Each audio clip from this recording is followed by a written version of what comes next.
উজনি অসমত নহ'ব, উজনি অসমৰ পৰা যাব লাগিব, উজনি অসমত এনেধৰণৰ ব্যৱস্থা আমি হ'বলৈ নিদিওঁ। এই 30টা জাতীয় দল সংগঠনৰ সীমা উজনি অসমৰ কেৱল কেইখনমান জিলাই নেকি? নামনি অসম আপোনালোকৰ গণ্ডিত নপৰে নাই। 1951 চনটোৱে অসমীয়া জাতিৰ কাৰণে এটা বেদনাদায়ক, সাংঘাতিক ধৰণে দুখৰ। বিদেশীৰ বোজা লওঁ বুলি লোৱা হ'ল, জাপি দিওঁ বুলি দিয়া হ'ল। কিয় কৰা হ'ল? অন্যায়টো তাতে হ'ল, বেদনাটো তাতে হ'ল। তাৰ কাৰণেতো নামনি অসমটো শেষ হৈ গুচি গ'ল। বসন্ত গগৈ যিগৰাকীয়ে টাই আহোম ছাত্ৰ সন্থাৰ তেওঁ এগৰাকী নেতৃত্ব লৈ আছে সভাপতি হিচাপে, তেখেত বৃহৎ অংকত ক'ৰবাত মেনেজ হৈছে বুলি চৰ্চা চলি আছে। ক'ব পাৰে, আপোনাৰ প্ৰশ্ন সোধাৰ অধিকাৰ আছে, আপুনি কোৱাৰ অধিকাৰ আছে, ক'ব পাৰে। 26ৰ যিটো বিধানসভা নিৰ্বাচন আছে, পোনপটীয়া প্ৰশ্ন যে 26ৰ বিধানসভা নিৰ্বাচনত আপুনি অখিল গগৈৰ বিপৰীতে শিৱসাগৰ সমষ্টিৰ পৰা নিৰ্বাচন খেলাৰ পৰিকল্পনা কৰিছে? যদি সময় সাপেক্ষে যদি ক'ৰবাত পৰিৱেশ আহে তেতিয়া বেলেগ কথা। যিখন চৰকাৰে কৈছে যে আমি খিলঞ্জীয়াৰ ভোটেৰে জিকি হোৱা এখন চৰকাৰ বুলি যিসকলে কয়, তেখেতলোকক কৈছোঁ যে আপোনালোকে কাণ নাক মুখ খুলি ৰাখক। 26ৰ আগত যদি 6 জনগোষ্ঠীক জনজাতিকৰণৰ মৰ্যাদা নিদিয়ে তেতিয়াহ'লে হেনৰ এজাত হ'ব। সেইটো মই আপোনালোকৰ এই মাধ্যমেদি মই অসমবাসী ৰাইজকো কৈছোঁ আৰু অসমৰ মুখ্যমন্ত্ৰীজনকো সেই কথা বুজাই। মানে কেনেধৰণৰ পৰিস্থিতিৰ উদ্ভৱ হ'ব পাৰে? আপোনালোকে কংগ্ৰেছকো দেখিলে, বিজেপিকো দেখিলে, নিৰ্বাচন আহি পাবৰ হ'ল। এতিয়া আপোনালোকৰ কাৰণে বিকল্প কি হ'ব? 2026ৰ যিটো নিৰ্বাচন আহি আছে, সেই নিৰ্বাচনৰ পূৰ্বে আপোনালোকে বিকল্প হিচাপে কি চিন্তা কৰিব? নতুন ৰাজনৈতিক দল?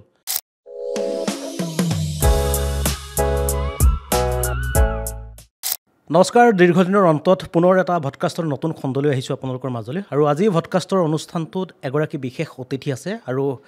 এই অতিথিগৰাকী আপোনালোকে হয়তো বিভিন্ন সময়ত দেখিছে বা বিভিন্ন সময়ত আপোনালোকে তেখেতৰ কথা জানে। আৰু সেইগৰাকী অতিথি হৈছে টাই আহোম ছাত্ৰ সন্থাৰ সভাপতি বসন্ত গগৈ। আপোনাক পোনে পোনে অনুষ্ঠানলৈ স্বাগতম জনাইছোঁ। আমি পোনে আপোনাক প্ৰশ্ন কৰিব বিচাৰিছোঁ, আচলতে যিহেতু শিৱসাগৰত এখন আন্দোলন আৰম্ভ কৰিছিল আপোনালোকে, খিলঞ্জীয়া জাতি মাতি ৰক্ষা, ভাষা ৰক্ষা বা এই বিভিন্ন ধৰণৰ বিষয়ক লৈ আপোনালোকে যিখন আন্দোলন আৰম্ভ কৰিছিল, কিন্তু এই আন্দোলনখন শেহতীয়া পৰ্যায়ত যদি চোৱা যায় ক'ৰবাত নহয় ক'ৰবাত আন্দোলনখন থমকি ৰৈছে নেকি? আপুনি কি ভাবে? নাই, আন্দোলনখন থমকি ৰোৱাটো কোনো কথা নাই। আন্দোলনখনৰ গতিধাৰা অব্যাহত আছে। শিৱসাগৰৰ মাজমজিয়াত যেতিয়া এজনী থলগিৰি খিলঞ্জীয়া জীয়াৰীক দিন দুপৰত যেতিয়া হাত দিয়া হ'ল, ছোৱালীজনীয়ে যেতিয়া কৈছে যে মই ছোৱালী মোক নামাৰিব, ছোৱালীজনী হয়নে নহয় বুলি কওঁতে যেতিয়া তাই গাৰ বস্ত্ৰ ফালি দিয়া হ'ল, তাৰপিছত শিৱসাগৰত এখন আন্দোলন সৃষ্টি হ'ল। কাৰণ 98% খিলঞ্জীয়া থলগিৰি মানুহে বসবাস কৰা শিৱসাগৰ লেখীয়া এটা অঞ্চলত যদি থলগিৰি জীয়াৰী বোৱাৰীক যদি দিন দুপৰতে কোনোবাই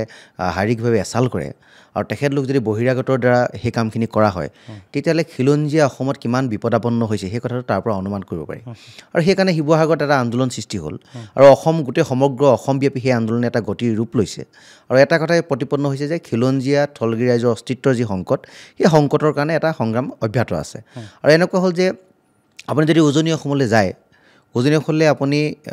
পাৰ হোৱাৰ লগে লগে এটা দেখিব ৰাস্তাৰ কাষৰ যিমানবিলাক মাটি আছে, মাটিবিলাক আজি থলগিৰি খিলঞ্জীয়া ৰাইজৰ ওচৰত কিন্তু নাই। হাজাৰ হাজাৰ বিঘা মাটি কোনোবা বহিৰাগত বনিয়াই কিনি লৈছে আৰু এই থলগিৰি অসমীয়া তাৰ পৰা ভূমি অধিকাৰৰ পৰা ক্ৰমান্বয়ে বঞ্চিত হৈ আহিছে। আৰু চৰকাৰে ইয়াত দুখ আছে, কাৰণ চৰকাৰে কি কৈছে, সেই মাটিবিলাক যিবিলাক খেতি মাটি, যিবিলাক জলাহী মাটি, সেই মাটিবিলাক তেখেতলোকে শ্ৰেণী পৰিৱৰ্তন কৰি উদ্যোগিক ক্ষেত্ৰলৈ পৰিৱৰ্তন কৰাই দিছে। এইটো আমাৰ কাৰণে এটা ডাঙৰ প্ৰত্যাহ্বান। আৰু উজনি অসমত ক্ৰমান্বয়ে আপুনি দেখিবলৈ পাইছোঁ যে অৰ্থনৈতিকভাৱে আমাক কঙা কৰি অনা হৈছে, ৰাজনৈতিক অধিকাৰ আমাৰ পৰা কাঢ়ি লৈ যোৱা হৈছে, সাংস্কৃতিকভাৱে আমাক আক্ৰমণ কৰা হৈছে, ভাষিকভাৱে আমাক ভাষিক সংখ্যা লঘুত পৰিণত কৰাৰ প্ৰচেষ্টা হাতত লৈছে। তাৰ কাৰণে সংগ্ৰাম হৈছে আৰু সংগ্ৰামখনৰ গতিটো অব্যাহত আছে। কোনো কাৰণত সংগ্ৰাম থমকি ৰোৱা নাই। আৰু অলপ দিনৰ পাছত এটা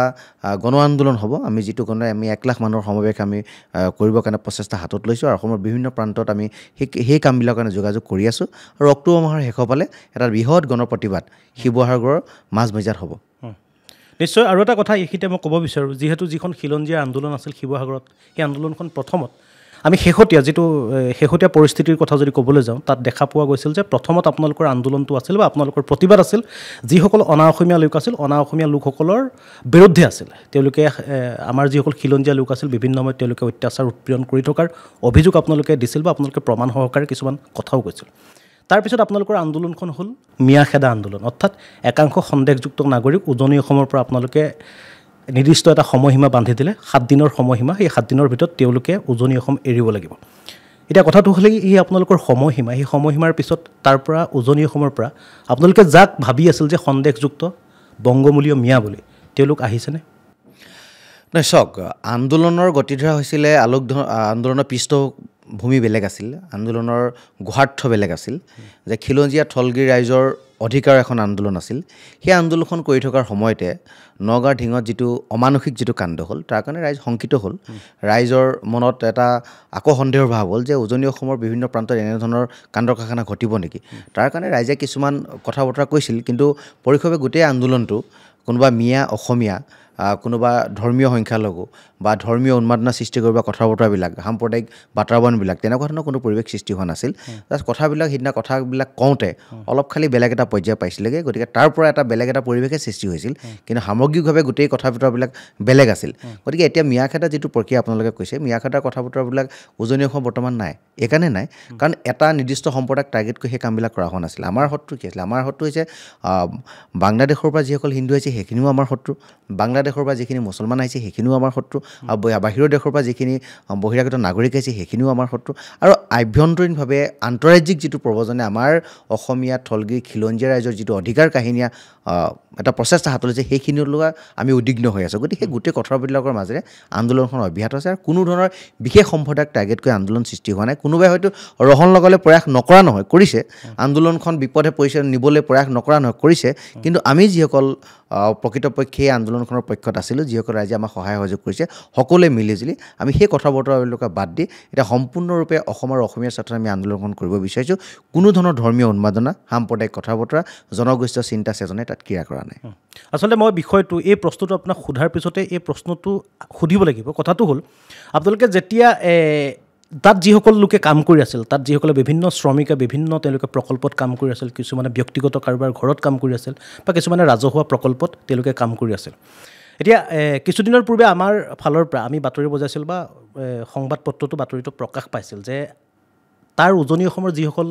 সংখ্যালঘু যিসকল শ্ৰমিক আছিল তেওঁলোকে ইতিমধ্যে উজনি অসম এৰি তেওঁলোকে নিজৰ নিজৰ স্থানলৈ বা নামনি অসমৰ যিসমূহ তেওঁলোকে আছিল তালৈ তেওঁলোক উভতি আহিল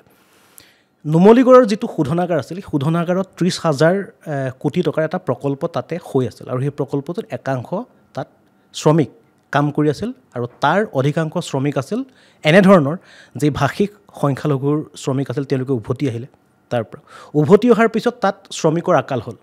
আৰু অভিযোগ অনুসৰি ভিতৰুৱা যি অভিযোগ অনুসৰি তাত যিসকল অসমীয়া শ্ৰমিকে কাম কৰে তেওঁলোক কামৰ প্ৰতি খুব এলাহ এতিয়া কথা হ'ল উজনি অসমৰ পৰা যদি এনেধৰণৰ যদি ভাষিক সংখ্যালঘু যিসকল সন্দেহযুক্ত নাগৰিক ওলাই অহাৰ পিছত তাত অসমীয়া যুৱক যুৱতীক কামৰ প্ৰতি আগ্ৰহ বঢ়াবৰ কাৰণে বা তেওঁলোকক স্কিল কৰিবৰ কাৰণে আপোনালোকে কি কৰিছে চাওক আন্দোলনখন আৰম্ভ হৈছে আন্দোলনখনৰ অৰ্থটো কি হৈছে যে পথাৰ আমাৰ বজাৰ আমাৰ সম্পদ আমাৰ অধিকাৰ আমাৰ এইটো আমাৰ মূল মন্ত্ৰ এতিয়া পথাৰ বুলি ক'বলৈ গ'লে আপুনি চাওক উজনি অসমৰ কিছুমান মানুহৰ ভুল নথকা নহয় এইটো আমি স্পষ্টভাৱে কৈছোঁ যে পথাৰৰ সোণগুটিকেইটা ৰুবৰ সময়তো বা সোণগুটিকেইটা চপাবৰ সময়তো এইখিনি মানুহৰ ওপৰত তাত ডিপেণ্ড কৰা হয় মানুহে এটা আভিজাত্যৰ পৰিচয় দিবলৈ গৈ সোণগুটি পথাৰৰ ধানটো নাকাটে তেখেতলোকে অনাৰ পৰা আঁতৰত থাকে পইচা পাতি হৈছে দি পেলাই আনিম বুলি ভাবে আৰু এটা চাব উজনি অসমত আমি এজন ভাল পকা মিস্ত্ৰী বিচাৰি নাপাওঁ উজনি অসমত ভাল এজন আমি প্লাম্বাৰ বিচাৰি নাপাওঁ উজনি অসমত ভাল আমি ইলেক্ট্ৰিচিয়ান এজন বিচাৰি নাপাওঁ সকলোবিলাক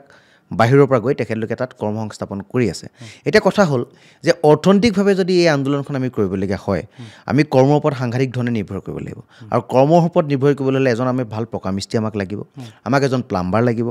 আমাক পথাৰত কাম কৰা মানুহৰ অভাৱ হ'ব নালাগিব আমাৰ ধান চপোৱা মানুহৰ অভাৱ হ'ব নালাগিব বিভিন্ন ছেক্টৰত কাম কৰি থকা মানুহৰ কেতিয়াও অভাৱ হ'ব নালাগিব ইটা ভটাত কাম কৰা মানুহৰ অভাৱ হ'ব নালাগিব এই ধৰণে আমি কামখিনি আগবঢ়াই নিব বিচাৰিছোঁ কিন্তু লাহে লাহে প্ৰক্ৰিয়াটো আৰম্ভ হৈছে লাহে লাহে নিশ্চয় হ'ব কিন্তু তাৰলৈ এটা কৈছোঁ নুমলীগড় শোধনাগাৰ যিবিলাক কথা বতৰা কৈছে বা তেখেতলোকে তথ্য সহকাৰে কথাখিনি ক'ব পৰা নাই তেখেতলোকে বেলেগ এটা কথা বুজাবলৈ গৈ সম্পূৰ্ণৰূপে আন্দোলনটোক এটা বিপথে পৰিচালিত কৰা আমাৰ পৰিলক্ষিত হৈছে তেখেতলোকৰ মেনেজমেণ্টে কৈছে যে তেখেতলোক আমাৰ উজনি অসমৰ যিসকল সংগঠন আছে বা তেখেতলোকে খিলঞ্জীয়া যিবিলাক থলগিৰি ৰাইজৰ সংগঠন আছে তেখেতলোকে নুমলীগড় শোধনাগাৰৰ মুখৰ আগত বহিৰাগত শ্ৰমিক ইয়াত নানিব সেই কথাটো কোৱাৰ লগে লগে কৈছে যে আমাৰ 30,000 কোটি টকাৰ প্ৰকল্পটো লোকচানৰ সন্মুখীন হৈছে তাত কাম কৰা মানুহৰ অভাৱ হৈছে আমাৰ এটা প্ৰশ্ন যে কোনখিনি মানুহক তেখেতলোকে কৈছে দল সংগঠনবিলাকে কৈছে যে সন্দেহযুক্ত নাগৰিকক আপোনালোকে নল'ব সন্দেহযুক্ত নাগৰিক বহিৰাগত যিসকল বাংলাদেশী মূলৰ যিসকল মানুহ আছে তেখেতলোককে নল'বলৈ কৈছে তাততো এনেকৈ স্পেচিফাই কৰি দিয়া নাই যে আমুকক আপোনালোকে নল'ব আপোনালোকে ইয়াৰ পৰা বিতাড়িত কৰে সেইটো কথা নাই কৰা কিন্তু তাৰ লগে লগে তেওঁলোকে এটা কথা চাব লাগিব যে তেখেতলোকে কৈছে যে অসমীয়া ল'ৰাই কাম নকৰে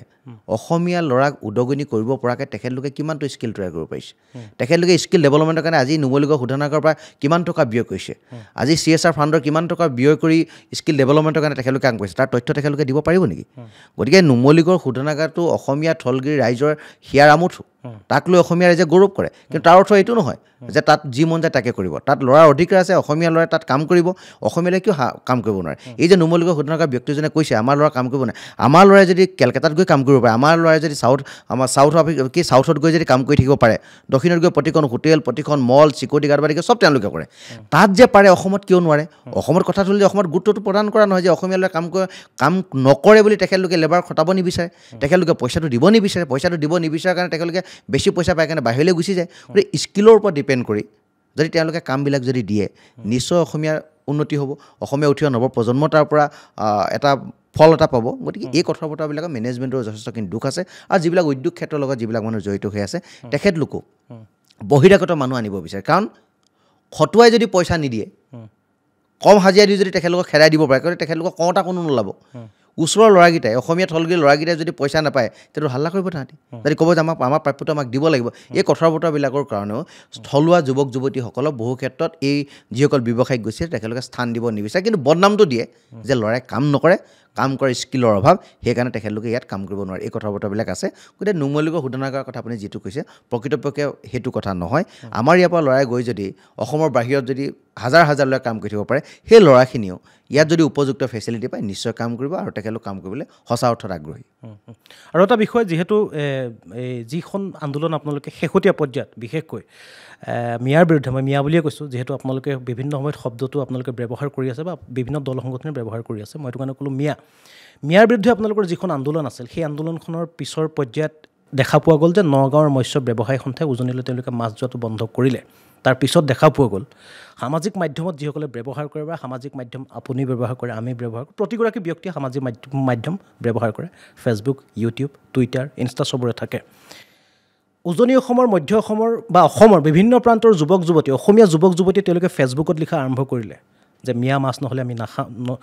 নোখোৱাকৈ নমৰোঁ বা মিয়া মাছ আমাক নালাগে আমি নিজে মাছ উৎপাদন কৰিম নিজে কাম কৰিম নিজে কিবা কৰিম এই কেৱল এই বিষয়টো তেওঁলোকে ফেচবুক বা সামাজিক মাধ্যমৰ ভিতৰতে আবদ্ধ হৈ আছে নেকি কিয়নো তেওঁলোকে কাৰণ ফেচবুকত তেনেধৰণৰ এটা কমেণ্ট লিখিলে বা তেনেধৰণৰ এটা বিষয় বা তেনেকুৱা ধৰণৰ কিছুমান বাক্য লিখিলে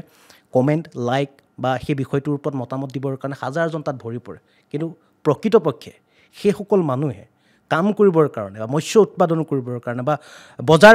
পথাৰ আমাৰ সেই আন্দোলনটোত তেওঁলোকে গুৰি ধৰিবৰ কাৰণে তেওঁলোকে কিবা ব্যৱস্থা কৰিছে বা তেওঁলোকৰ কিবা ভৱিষ্যত আছে বুলি ভাবে চাওক আন্দোলনটো আৰম্ভ হৈছে আন্দোলনটো হৈছিলে বেলেগ এটা ক্ষেত্ৰত যেতিয়া নগাঁৱৰ মৎস্য বেপাৰীসকলে ক'লে যে উজনিলৈ আমি মাছ নপঠাওঁ কথাটো তেখেতলোকে কৈছে তেখেতলোকে কোৱাৰ লগে লগে উজনি অসমৰ যিসকল যুৱক যুৱতী আছে যিসকল মানুহ আছে তেখেতলোকৰ গাত নিশ্চয় লাগিছে কৈছে যে আমিতো উজনি অসমলৈ মাছ নগৈ এনেকুৱাতো অৰ্থনৈতিক ক্ষেত্ৰখনত আমি বাধা দিয়াৰ কোনো কথা নাছিলে আমি আন্দোলনটো কৰিছিলোঁ বেলেগ এটা ক্ষেত্ৰত তোমালোকে কৰিছা বেলেগ এটা ক্ষেত্ৰত গতিকে সেইকাৰণে তেওঁলোকে কৈছে যে উজনি অসমলৈ মাছ নপঠালেও বা আপোনালোকে যদি মাছ আমাৰ ইয়ালৈ নপঠাওঁ বুলি ভাবিছে তথাপিতো আমি নাখাই নমৰোঁ কাৰণ উজনি অসমত হাজাৰ হাজাৰ বিল আছে হাজাৰ হাজাৰ পুখুৰী আছে য'ত নেকি ফিচাৰী আছে য'ত তেখেতলোকে মৎস্য উৎপাদন কৰি স্বাৱলম্বিতাৰ দিশত বহুখিনি আগবাঢ়িছে এইটো সঁচা কথা আৰু থলুৱা মাছেৰে ভৰপূৰ উজনি অসম এনেকুৱা নহয় যে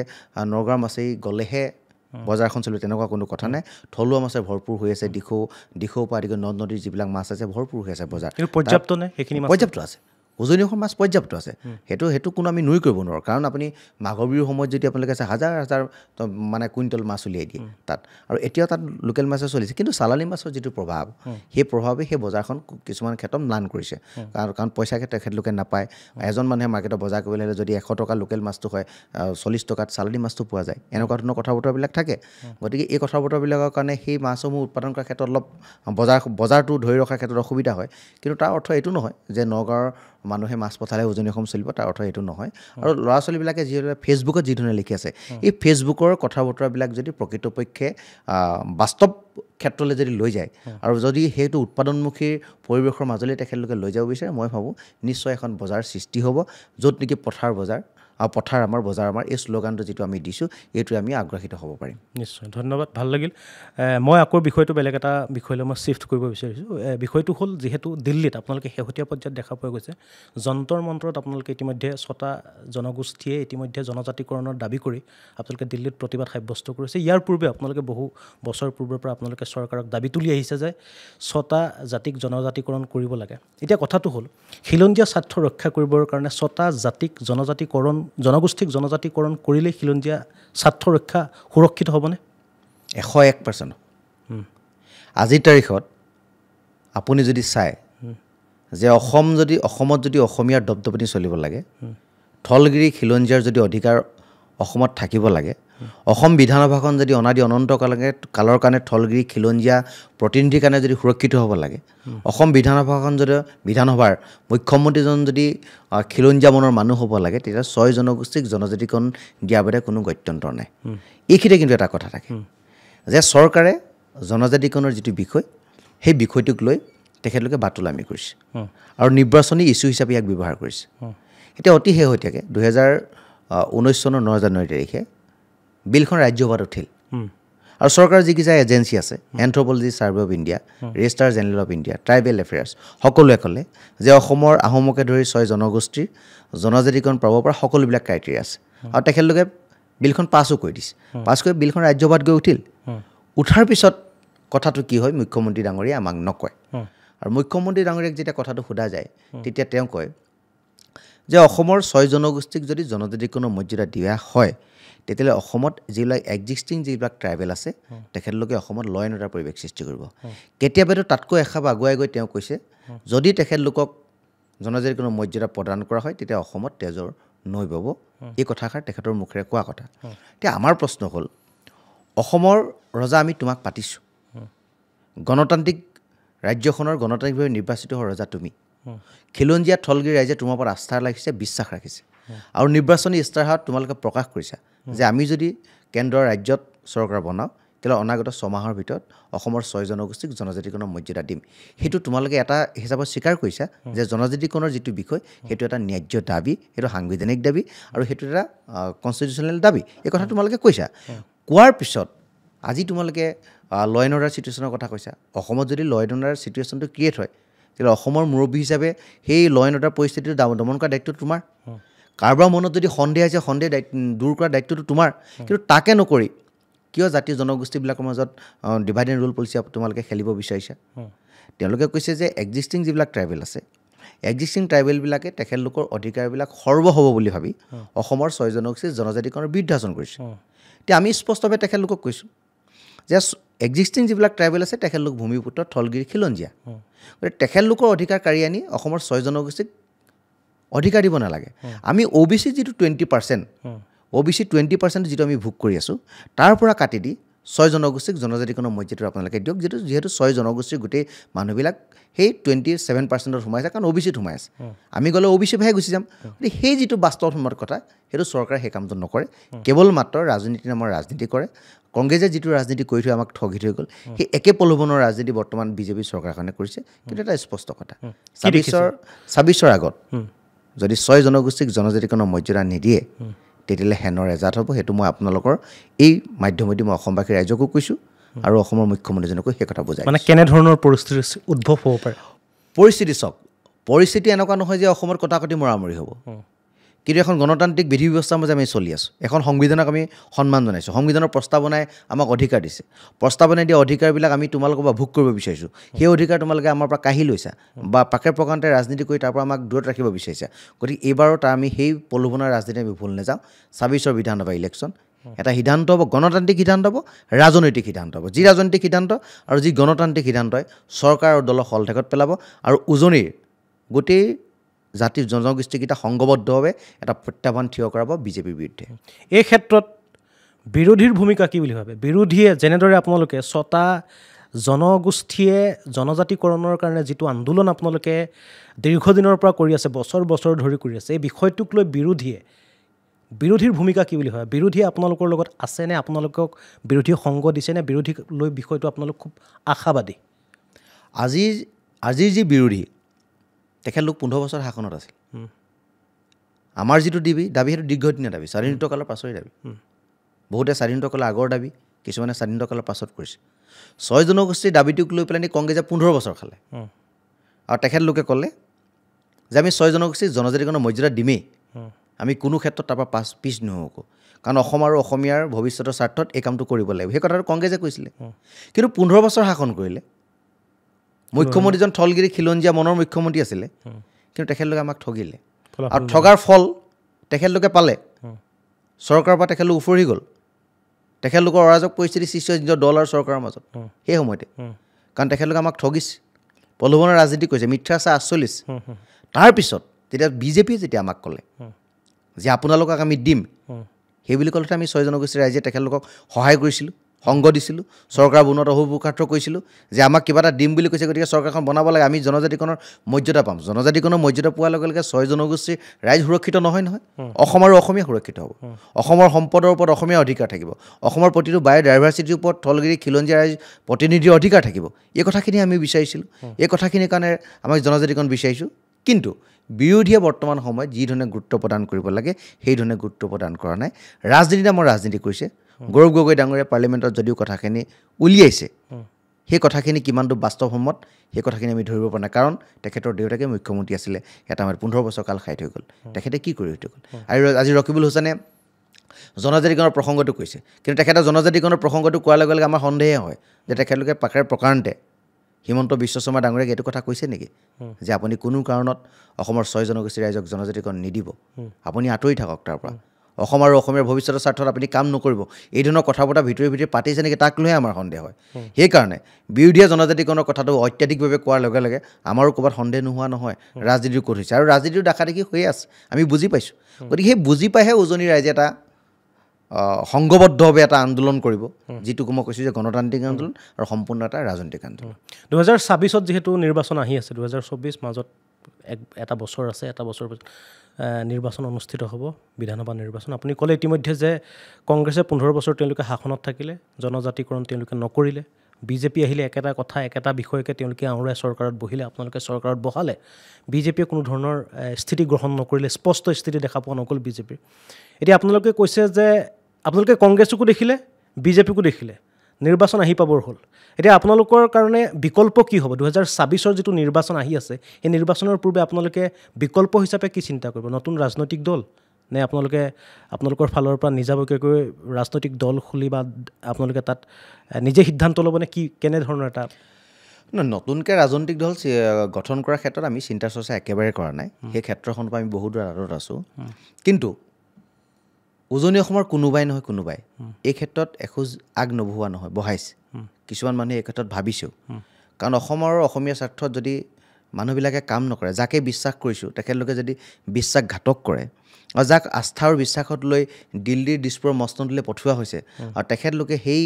আসনখন অলংকৃত কৰাৰ পাছতে যেতিয়া প্ৰতিনিধিসকলে যাৰ পৰা ভোট লৈ গৈছিল তেখেতলোকৰ যেতিয়া মৰ্ম বেদনা যেতিয়া বুজি নাপায়, তেতিয়া মানুহৰ ক্ষোভটো অৱশ্যম্ভাৱী থাকিবই আৰু বেদনাটো থাকিবই। তাক লৈ কিছুমানে চিন্তা নকৰা নহয় কৰিছে, কিন্তু আমি টাই আহোম ছাত্ৰ সন্থাৰ মজিয়াৰ পৰা তেনেকুৱা কোনো চিন্তা চৰ্চা কৰা নাই, আমি চিন্তা চৰ্চা কৰা নাই। কিন্তু এটা কথা স্পষ্ট, যি জনগোষ্ঠীকেইটাৰ পক্ষত থাকিব, যি থলগিৰি খিলঞ্জীয়া ৰাইজৰ পক্ষত থাকিব, যি অসম আৰু অসমীয়া স্বাৰ্থত কাম কৰিব, সেই মানুহকে এইবাৰ ভোট দিয়াৰ এটা সিদ্ধান্ত ইতিমধ্যেই উজনি অসমৰ ৰাইজে লৈছে। কাৰণ দেখিছে, গোটেই বিষয়বস্তুটো বুজি পাইছে যে নামনি অসমত মানুহবিলাকে ৰাজনীতি কৰি যে নামনি অসমৰ পৰিৱেশটো কি কৰিলে বুজি পাইছে। আজি নামনি অসমৰ ৰাইজে নিজৰ ঘৰৰ ভিতৰত আজি ছেকেণ্ড ক্লাছ চিটিজেন হিচাপে বসবাস কৰিবলগীয়া হৈছে। বহু মানুহে তাত ভোট খোজাৰ অধিকাৰ হেৰুৱাই পেলাইছে, আৰু বহু মানুহে নিজৰ সাংস্কৃতিক অধিকাৰ, ভাষিক অধিকাৰ, নিজৰ ধৰ্মীয় অধিকাৰ সেই সকলোবিলাক হেৰুৱাই পেলাইছে। সেই কথা অসমৰ থলগিৰি ৰাইজে বুজি পাইছে যে নামনি অসমৰ ৰাজনীতিয়ে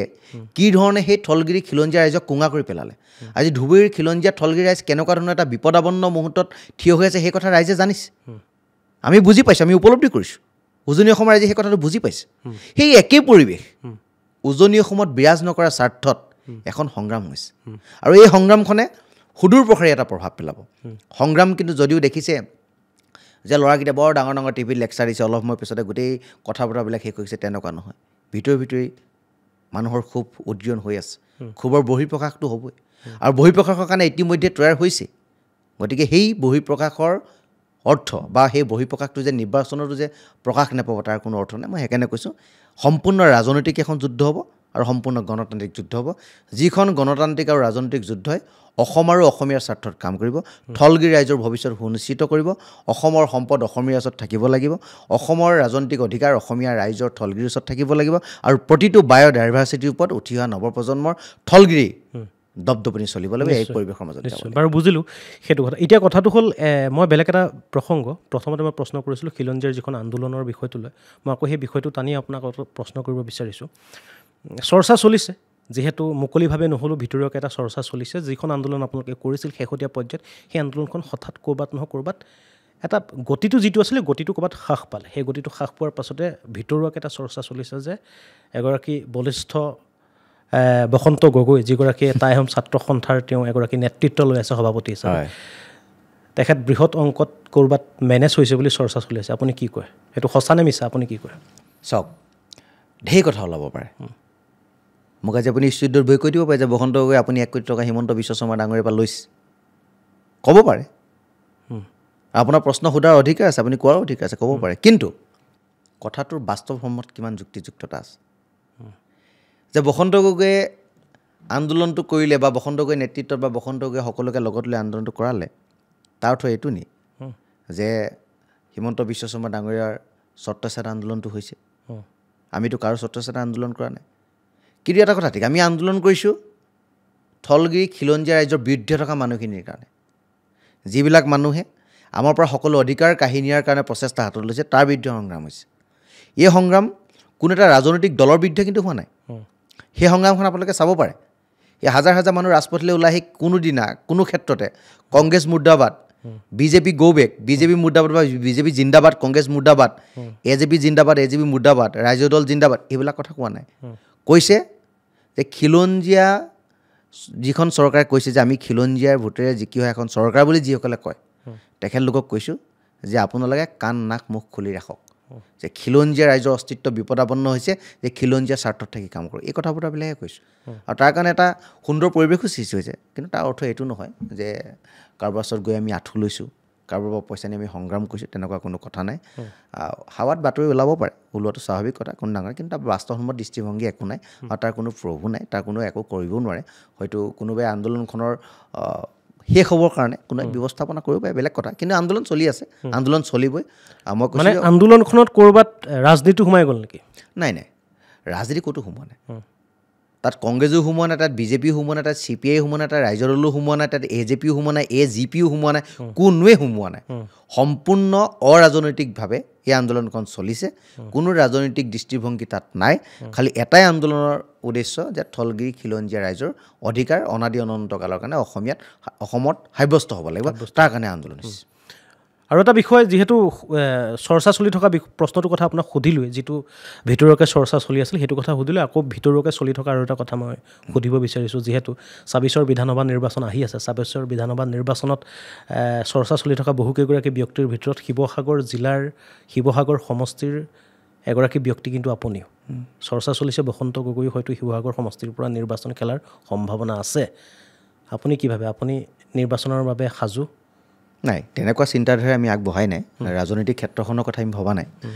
খালি এটা কথা ঠিক সামাজিকভাৱে আমি কিছুমান দায়বদ্ধতাৰে কাম কৰি আছোঁ সমাজখনৰ কাৰণে কাম কৰিছোঁ সামাজিক উত্তৰণৰ কাৰণে আমি কাম কৰিছোঁ মানুহৰ লগত থাকি ভাল পাওঁ মানুহৰ কাৰণে কাম কৰি ভাল পাওঁ গতিকে কাম কৰি গৈ আছোঁ তেনেকুৱা পলিটিকেল মটিভছ লৈ আমি কাম কৰা নাই অনাগত সময়ত আমি তেনেকুৱা যদি কেতিয়াবা ক'ৰবাত পৰিৱেশ আহে সেই কথা সময়ত চিন্তা কৰাটো বেলেগ কথা কিন্তু এই ধৰণৰ সময়ত আমি কোনো ধৰণৰ কথা চিন্তা কৰা নাই অখিল গগৈ ভূমিকাক লৈ আপোনাৰ কি মন্তব্য যিহেতু আপোনালোক শিৱসাগৰ আৰু বিশেষকৈ আন্দোলনখন বিশেষকৈ শিৱসাগৰ ডিব্ৰুগড় বা যোৰহাট গোলাঘাট তেনেধৰণৰ উজনি অসমৰ এই 4খন জিলা বা উত্তৰ অসমৰ 2এখন জিলাতে বিষয়বস্তুটো ৰৈ আছে কিন্তু এই বিষয়বস্তুটোক লৈ বিধায়ক অখিল গগৈ শিৱসাগৰ অখিল গগৈ তেখেতৰ ভূমিকা কি হোৱাটো উচিত বা কি হৈ আছে অখিলদাৰ ভূমিকাটো ভালেই অখিলদাই সেই আন্দোলনখনক সম্পূৰ্ণৰূপে ছাপোৰ্ট কৰিছে তেখেতে আৰু এটা কথা মই স্পষ্টভাৱে ক'ব বিচাৰিছোঁ যে স্বাধীনোত্তৰ কালৰ পাছত এজন জাতীয়তাবাদী নেতা যিজনে হয়তো সাংঘাতিক ধৰণে অত্যাধিকভাৱে জেল খোৱা মানুহজন তেওঁৱেই অখিল গগৈ ডাঙৰীয়া জেলত থাকি শিৱসাগৰ স্থলগিৰি ৰাইজে জিকাইছে তেখেতক তেওঁ এদিনো হয়তো অসমৰ ইতিহাসত বিৰল যি বা ভাৰতৰ ইতিহাসতো বিৰল জেলত থাকি যিজন মানুহে সমষ্টিটো চুক কোন চিনি নাপায়, কেইখন পঞ্চায়ত আছে নাজানে, ক'ত মানুহ কাৰ ঘৰ সেইটো কথা নাজানে, কোন তাত প্ৰতিনিধিত্ব কৰিছে সেই কথাও নাজানি পেলানি এদিনো সমষ্টিত দৰ্শন নিদিয়াকৈ, পদধূলা নেপেলোৱাকৈ, মানুহৰ ওচৰত ফেচটো নেদেখুৱাকৈ কিন্তু তেওঁক জিকাইছে। কাৰণ অসমীয়া ৰাইজৰ আস্থাৰ বিশ্বাস আছে তেখেতৰ ওপৰত। তেওঁ এজন জাতীয়তাবাদী নেতা আৰু ৰাইজৰ কাৰণে কাম কৰি তেখেতে জেললৈ গৈছে, দেখিছে কিমান দিন জেলত থাকিছে। গতিকে তেখেতৰ ভূমিকাক লৈ প্ৰশ্নবোধক চিন আনিবলগীয়া একো নাই। আমাৰো তেনেকুৱা ধৰণৰ প্ৰশ্নবোধক চিন নাই তেখেতক লৈ। কাম ভালেই কৰি আছে, ৰাইজৰ স্বাৰ্থত কাম কৰিছে, ৰাইজৰ হৈ কাম কৰিছে। আৰু আজিৰ তাৰিখতো তেখেতৰ যদিও গা বেয়া, তথাপিতো আমাক ফোন এটা কৰি সোধে, যাকে নহওক শিৱসাগৰ চবকে ফোন এটা কৰি দে যে তহঁতি ঠিকে আছনে, সমষ্টিত কিবা অসুবিধা হৈছে নেকি, বা তহঁতৰ কিবা অসুবিধা হৈছে নেকি, আন্দোলনখনৰ গতিধাৰা ঠিকে আছেনে, কিবা অসুবিধা হ'লে মোক কবি। অসুবিধা হ'লে মানে এইটো কথা কোৱা নাই যে পইচা পাতি দিয়াৰ কথা কোৱা নাই। যদি কিবা অসুবিধা হয়, তহঁতৰ যদি ক'ৰবাত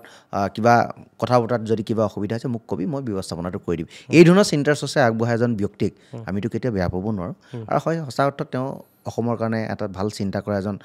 ভাল ব্যক্তি বুলি আমি ভাবোঁ। গতিকে শিৱসাগৰ প্ৰতিটো দল সংগঠন তেখেতৰ লগত আছে, আৰু শিৱসাগৰ প্ৰতিজন ৰাইজ তেখেতৰ লগত আছে। আৰু অসমৰ যি অসম আৰু অসমীয়া প্ৰকৃতপক্ষে ভাল পায়, ঠলগিৰি খিলঞ্জীয়া ৰাইজত যি প্ৰকৃতপক্ষে কাম কৰে, সকলো তেওঁৰ লগতে আছে। কাৰণ মানুহজনক ৰাইজে ভাল পায়, ৰাইজৰ হকে তেওঁ কাম কৰিছে। আৰু তাই এখন ছাত্ৰ সন্থাই হওক বা 30টা জাতীয় দল সংগঠনেই হওক, বিভিন্ন সময়ত উজনি অসমত আন্দোলন হৈ থকা, উত্তৰ অসমত আন্দোলন হৈ থকা, এই 30টা জাতীয় দল সংগঠনৰ সীমা, অসমৰ সীমা উজনি অসমৰ কেৱল কেইখনমান জিলাই নেকি? নহয়, সেই কথাটো নহয়। মই সিদিনা স্পষ্টভাৱে এটা কথা কৈছোঁ যে মানে মই এইটো কাৰণে ক'লোঁ, হয় হয়, আপোনালোকে যেতিয়াই আন্দোলন কৰে বা আপোনালোকৰ 30টা দল সংগঠনেই হওক বা 12টা দল সংগঠনেই হওক, আপোনালোকৰ আন্দোলনৰ যিকোনো ধৰণৰ আন্দোলনতে দেখা পোৱা যায়, অধিকাংশ আন্দোলনতে দেখা পোৱা যায় উজনি অসমত নহ'ব, উজনি অসমৰ পৰা যাব লাগিব, উজনি অসমত এনেধৰণৰ ব্যৱস্থা আমি হ'বলৈ নিদিওঁ, নামনি অসম আপোনালোকৰ গণ্ডিত নপৰে। নাই, শদিয়াৰ পৰা ধুবুৰীলৈকে পৰে। তেনেহ'লে উজনি অসমলৈ আপোনালোকে কেৱল বাস্তৱ কথাটো কোনটো যে উজনি অসমৰ এটা প্ৰান্ত, যিটো প্ৰান্তত বৰ্তমান ঠলগিৰি খিলঞ্জীয়া ৰাইজে দপদপাই আছে, সেই প্ৰান্তটো আমি চাৰিবেটো সুৰক্ষিত কৰি ল'ব বিচাৰিছোঁ। নামনিৰ পৰিৱেশ আমি তাত আনিব বিচৰা নাই। কিন্তু তাৰ অৰ্থ এইটো নহয় যে নামনি আৰু মধ্য অসমৰ ঠলগিৰি খিলঞ্জীয়া ৰাইজক আমি এৰি দিছোঁ। আমি কৈছোঁ যে বৰপেটাত যিসকল ঠলগিৰি খিলঞ্জীয়া ৰাইজ আছে তেখেতলোকৰ লগতো আমি আছোঁ, নলবাৰীত যিসকল ঠলগিৰি খিলঞ্জীয়া ৰাইজ আছে তেখেতলোকৰ লগতো আছোঁ, ধুবুৰীতো আছোঁ, ৰাভা হাছঙতো আছোঁ, আমি প্ৰতিটো প্ৰান্ততে আছোঁ। কিন্তু তেখেতলোক দুৰ্যোগপূৰ্ণ মুহূৰ্তত এই সময়ত আছে, কাৰণ সেই সময়ৰ ৰাজনীতিৰ কথাটো বেলেগ আছিল। আৰু তেখেতলোকৰ হয়তো ক'ৰবাত নহয় ক'ৰবাত সহিষ্ণুতাৰ কাৰণে, ক'ৰবাত নহয় ক'ৰবাত দুৰ্বলতাৰ কাৰণে এখিনি মানুহক এখিনি বিদেশীক তাক স্বদেশীৰ মৰ্যাদা দিয়াৰ কাৰণে তাৰ পৰিৱেশটো বেলেগ হৈ গুচি গ'ল। সেই পৰিৱেশটো উজনি অসমত আহিবলৈ দিব এইকাৰণেই বিচৰা নাই যিহেতু আমিও শেষ হৈ গুচি যাম। এটাই প্ৰান্ত আছে য'ত নেকি এতিয়া ঠলগিৰি অসমীয়া দপদপাই আছে।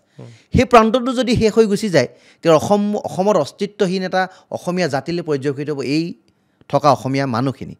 গতিকে সেইটো আমি কৰিব বিচৰা নাই। কিন্তু তাৰ অৰ্থ এইটো নহয় যে উজনিৰ অসমীয়া আমি নামনি মধ্য অসম আমি ডিভাইড কৰিছোঁ, এইটো নহয়। আমি সকলোকে লগত লৈ আন্দোলন কৰিব বিচাৰিছোঁ, কিন্তু যিকণ বাচি আছে সেইকণো আমি অত্যাধিকভাৱে সুৰক্ষিত কৰি ল'ব বিচাৰিছোঁ। আমি সেইটোৱে কৰিব বিচাৰিছোঁ। আচলতে আপোনালোকৰ বিষয়টো এনেকুৱা ধৰণৰ, মানে যদি অসমখনক আমি এখন গাঁও বুলি ধৰোঁ, যদি এখন জিলাক আপোনাৰ ব্যক্তিগত এটা ঘৰ বুলি ধৰোঁ, প্ৰথমতে আপোনালোকে ঘৰখন সুৰক্ষিত কৰিব বিচাৰিছে আৰু তাৰপিছত আপোনালোকে পৰ্যায়ক্ৰমে গাঁওখনৰ সুৰক্ষাৰ কথা চিন্তা কৰিব। বিষয়টো তেনেধৰণৰ। এতিয়া মই আকৌ আপোনাক এটা প্ৰশ্ন কৰিব বিচাৰিছোঁ, যিহেতু শেহতীয়া পৰ্যায়ত আজিৰ দিনটোত মুখ্যমন্ত্ৰী হিমন্ত বিশ্ব শৰ্মাই এটা মন্তব্য দিলে তেখেতে, আৰু মন্তব্যটো আছিল এনেধৰণৰ যে 1951 চনৰ যিসকল লোকে NRCত তেওঁলোকৰ নাম আছে, সেই অঞ্চলটোৰ এটা বিশেষ অঞ্চলৰ কোনো অঞ্চল বান্ধি দিয়া নাই, মই কৈছোঁ যে NRCত যিসকলৰ নাম আছে 1951 চনৰ পূৰ্বে যিসকল লোকে NRCত তেওঁলোকৰ নাম আছে, সেইসকল মানুহৰ ভিতৰতে মাটি ক্ৰয় বিক্ৰয় আদান প্ৰদান এই বিষয়টো হ'ব। এই সম্পৰ্কত ইতিমধ্যে এখন প্ৰস্তাৱ তেওঁলোকে প্ৰেৰণ কৰিছে, হয়তো প্ৰস্তাৱখন গৃহীত হ'লে আইনৰ ৰূপান্তৰ হ'ব। এই বিষয়টোক লৈ কি কয় আপোনাৰ? এনেধৰণৰ 1991 চনত যিসকল NRCত লোক আছিল সেইসকল লোকৰ মাজত মাটিৰ ক্ৰয় বিক্ৰয় বিষয়টোৱে খিলঞ্জীয়াৰ মাটি অধিকাৰ সুৰক্ষিত কৰিবনে? 1951 চনটোৱে অসমীয়া জাতিৰ কাৰণে এটা বেদনাদায়ক, সাংঘাতিক ধৰণে দুখৰ। সমগ্ৰ ভাৰতবৰ্ষৰ এটাই ভিত্তিবৰ্ষ 1951, অসমৰ কাৰণে 1971। 20 বছৰ বিদেশীৰ বোজা লওঁ বুলি লোৱা হ'ল, জাপি দিওঁ বুলি দিয়া হ'ল, চুক্তি কৰি আমি মানি ল'লোঁ যে আমাক বিদেশীৰ বোজা দিয়ক, আমি ল'বলৈ প্ৰস্তুত আছোঁ। কিয় কৰা হ'ল? অন্যায়টো তাতে হ'ল, বেদনাটো তাতে হ'ল। তাৰ কাৰণেতো নামনি অসমটো শেষ হৈ গুচি গ'ল। ধৰ্মৰ ফালৰ পৰা, সংস্কৃতিৰ ফালৰ পৰা, ভাষাৰ ফালৰ পৰা, অৰ্থনৈতিক ফালৰ পৰা, সকলো ফালৰ পৰা তাত গ্ৰাস কৰিলে। গতিকে মই চৰকাৰখনক, হিমন্ত বিশ্ব শৰ্মা ডাঙৰীয়াক এটা অনুৰোধ কৰিব বিচাৰিছোঁ, ভিত্তিবৰ্ষক লৈ তেখেতলোকে কিয় কাম নকৰে? কিয় সমগ্ৰ ভাৰতবৰ্ষৰ এটা ভিত্তিবৰ্ষ, অসমৰ বেলেগ এটা ভিত্তিবৰ্ষ, তাক লৈ আপোনালোকে কিয় কাম নকৰে? আপোনালোকৰতো শক্তি আছে, কৰোঁ বুলি ক'লে আপোনালোকে কৰিব পাৰে। এতিয়া যিটো কথা কৈছে 1951 কথা, ভূমি আইনৰ যিটো কথা কৈছে, সেই আইনখন কেইখন জিলাত প্ৰযোজ্য হ'ব? কেইখনমান জিলাতে প্ৰযোজ্য হ'ব নে সমগ্ৰ অসমতে প্ৰযোজ্য হ'ব? মাটিৰ যদি অসমীয়া ওচৰত নাথাকে, খিলঞ্জীয়া থলগিৰিৰ ওচৰত যদি মাটিৰ অধিকাৰটো নাথাকে, তেতিয়াহ'লে অসমটো অসমীয়া হৈ নাথাকিব। অসমটো কেতিয়াবা বিদেশী চৰণীয়া পথাৰ গোটেইখনেই হৈ গুচি যাব। বহিৰাগতৰ আগ্ৰাসনে অসমীয়া জাতি কোঙা কৰি পেলাব। এই কথা বতৰাবিলাক খিলঞ্জীয়া থলগিৰি ৰাইজৰ মনৰ এই মুখ্যমন্ত্ৰীজনে বুজাটো খুবেই প্ৰয়োজন। আৰু যদি তেখেতে ৰাজনীতিক স্বাৰ্থসিদ্ধিৰ কাৰণে কেৱল মাত্ৰ 2খন বা 3খন জিলা সামৰি কামবিলাক কৰিব বিচাৰিছে, তেতিয়াহ'লে অসম আৰু অসমীয়া ইয়াৰ পৰা সুৰক্ষিত নহয়। যিদৰে ডিলিমিটেশ্যনৰ পৰা অসম আৰু অসমীয়া জাতিটো সুৰক্ষিত নহয়, ঠিক সেইদৰে এই ভূমি আইনৰ পৰা সুৰক্ষিত নহয়। যদি কৰিব বিচাৰিছে 1951 ভিত্তিবৰ্ষ আধাৰত যদি কৰিব বিচাৰিছে, সমগ্ৰ অসমৰ গোটেই অঞ্চলবিলাকক সামৰি লওক। যিদৰে ধুবুৰীক সামৰি ল'ব, নলবাৰীক সামৰি ল'ব, বৰপেটাক সামৰি ল'ব, ঠিক সেইদৰে ধেমাজি, লখিমপুৰ, তিনিচুকীয়া, শদিয়া, ডিব্ৰুগড়, শিৱসাগৰ সকলো প্ৰান্তক সামৰি লওক। তেতিয়াহে অসমীয়া বাচিব, অসম বাচিব, ভূমিৰ অধিকাৰ অসমীয়াৰ ওচৰত থাকিব, অসমীয়া অসমত আছোঁ বুলি দপদপাই কথা ক'ব পাৰিব। কিন্তু ৰাজনীতিৰ নামত যদি ৰাজনীতি কৰে, ভোটৰ অংকত যদি কথা বতৰাবিলাক কৰে, 1951টো যদি কেৱল মাত্ৰ ৰাজনীতিৰ স্বাৰ্থত যদি ব্যৱহাৰ কৰে, তেতিয়াহ'লে আকৌ একেই পৰিৱেশ হ'ব। গতিকে তাক লৈ আমি বিশেষ আশাবাদী নহয়, কিন্তু আমি তেখেতৰ ওপৰত বিশ্বাসো আছে, নথকা নহয়। মুখ্যমন্ত্ৰীজনৰ আস্থাটো আছে, তেখেতে কাম কৰোঁ বুলি ক'লে কৰি দেখায়। গতিকে আমাৰ এইটোও বিশ্বাস যে আপুনি কৰোঁ বুলি ক'লে যদি কৰি দেখাব পাৰে, গতিকে ভূমিখিনি অসমীয়া মানুহৰ ওচৰত থ'ব পৰাকৈ এটা ব্যৱস্থাপনা আপুনি আপোনাৰ দিনত কৰি থৈ যাওক। সেইটো আপোনালোকৰ মাধ্যমেদি অসমৰ মুখ্যমন্ত্ৰীজনলৈ আমাৰ বিশেষভাৱে অনুৰোধ। অনুষ্ঠানটো শেষ কৰিম, কিন্তু অনুষ্ঠানটো শেষ কৰাৰ পূৰ্বে মই আপোনাক আকৌ এটা প্ৰশ্ন কৰিব বিচাৰিছোঁ, যিহেতু প্ৰশ্নটো এনেধৰণৰ। আচলতে বাহিৰত বিষয়টো চলি আছে বেলেগ ধৰণে, কিন্তু আপোনাৰ পৰা উত্তৰটো পালোঁ বেলেগ ধৰণে, কিন্তু ক'ৰবাত নহয় ক'ৰবাত আমি বিচৰা উত্তৰটো আপোনাৰ পৰা নেপালোঁ যেন লাগিছে। মই সেইকাৰণে প্ৰশ্নটো আপোনাক আকৌ এবাৰ কৰিছোঁ। 26ৰ যিটো বিধানসভা নিৰ্বাচন আছে, পোনপটীয়া প্ৰশ্ন যে 26ৰ বিধানসভা নিৰ্বাচনত আপুনি অখিল গগৈ বিপৰীতে বা অখিল গগৈ বিপৰীতে হয়তো আপুনি শিৱসাগৰ সমষ্টিৰ পৰা নিৰ্বাচন খেলাৰ পৰিকল্পনা কৰিছে? চ'ৰ্চটো ক'ত মই গম নাপালোঁ, ক'ৰ পৰা আপোনালোকে কথাবিলাক আনিছে মই সেইটোও গম নাপালোঁ। কিন্তু আপুনি যিহেতু মোক সুধিছে, উত্তৰটো মই পোনপটীয়াকৈ দিছোঁ। তেনেকুৱা ধৰণৰ ৰাজনৈতিক পৰিকল্পনাৰে আমি আগবঢ়া নাই। অখিল গগৈ ডাঙৰীয়াৰ লগত তেনেকুৱা ধৰণৰ কথা বতৰা হোৱা নাই, বা তেখেতে সেই তেনেকুৱা ধৰণৰ চিন্তা চৰ্চা আমি আগবঢ়া নাই। কিন্তু যদি সময় সাপেক্ষে যদি ক'ৰবাত পৰিৱেশ আহে তেতিয়া বেলেগ কথা, কিন্তু সেই কথা আমি সময়ত ভাবিম। কিন্তু এতিয়া তেনেকুৱা ধৰণৰ কোনো কথা বতৰা নিশ্চয়। কিন্তুতো আপুনি কিন্তু শব্দটোৱে ক'ৰবাত নহয় ক'ৰবাত এটা অপশ্যন এৰি দি গ'ল। বাৰু যেই নহওক সেই অপশ্যনটো 26ৰ নিৰ্বাচনৰ পূৰ্বে দেখা যাব যে আচলতে অখিল গগৈৰ বিৰুদ্ধে বা অখিল গগৈৰ বিপৰীতে আপুনি সেই সময়ত নিৰ্বাচনৰ পূৰ্বে ক'ত থাকে কি কথা সেইটো দেখা যাব। কিন্তু